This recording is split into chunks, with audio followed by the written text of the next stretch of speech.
out Mr. Walsh 2 weeks, and I understand that's not exactly what you asked for, but I want to make sure that we don't find ourselves in a position that your lawyer says, I just haven't had enough time to prepare. In fact, you did a lawyer.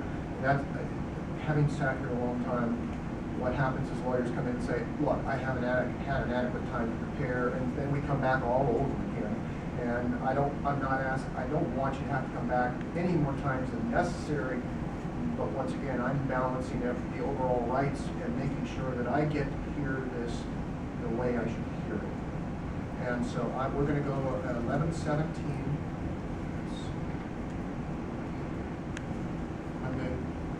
At 8:30. And let me tell you what I would expect. I would expect no new motions from the city. I can't demand that, but I'm telling you that I expect no new motions from the city. But I do expect the ability for you to respond to anything in writing that is submitted by Mr. Walsh. Mr. Walsh, I'm going to ask you, and I'm going to ask Mr. Inge, to do what lawyers would do, and that is that as a matter of respect to the process, that anything that comes to my office also is copied to the other party. In other words, there's not a day, there's not a week, there's not a month, there's not whatever.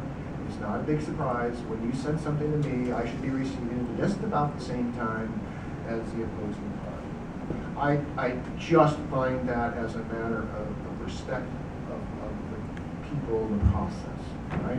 Yeah, that way I don't find I misunderstood that. I thought that we were submitting stuff through you, and then you would copy it and give it to the other party. No, I'm changing that makes sense. Yeah, I don't have a problem. I'm changing. Thank you, Mr. Walsh. I am changing that. Okay. Okay, because, to be real honest, you didn't see the motion that's before me today until today. And what that does is precipitates additional hearings, just by its very nature. And I can't help that. Because I can't avoid giving the other party a right to respond knowledgeably, right? So I'm asking you both as a matter of respect as to whenever you send anything to me, you send it to the other side. I expect you, when you come on the 17th, to be prepared to give me an oral argument, in other words, a summary, this is like the Court of Appeals, but an oral argument summarizing what your positions are. I will tell you that it is definitely the Reader's Digest approach, is what the city has given me. It is definitely a summary, an incredibly short summary of why their position should prevail.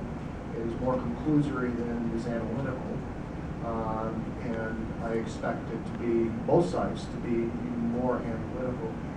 I hate to use it, but more lawyer-like, I guess, in some respects, because I'm used to looking at the rules, looking at the argument, the evidence, putting those together and say, this is how it distills out. And what I got from the city is, here's what we want, here's what we believe the rule is, we win.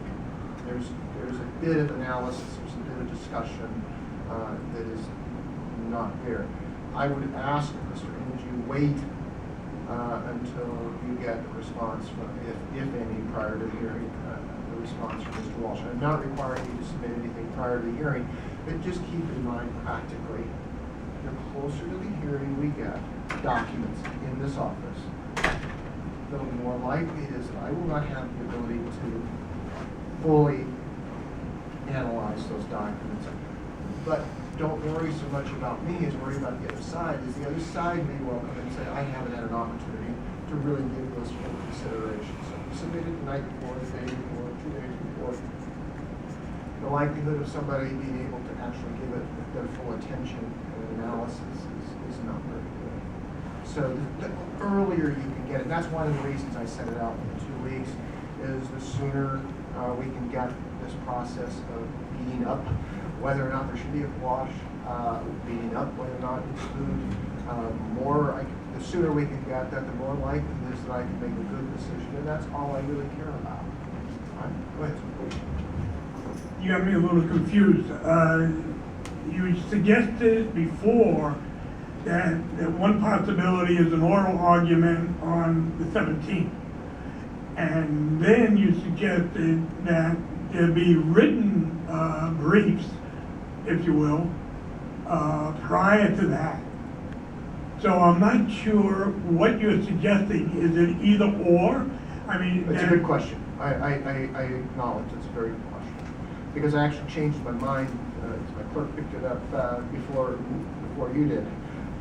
When she gave me the hearing date, she said, look, are we asking for a hearing? I think that coming back here may have some value, but I am willing to step back and simply say, by a certain date, we can set up a briefing schedule or a hearing, a memo schedule or whatever you want. We can actually set up a schedule where you don't have to come back again unless I rule that it all goes away. So I'm willing to do either one of those. So I'm willing to step back, let's erase the board, and what would you like to do? And I'm looking at both of you. well,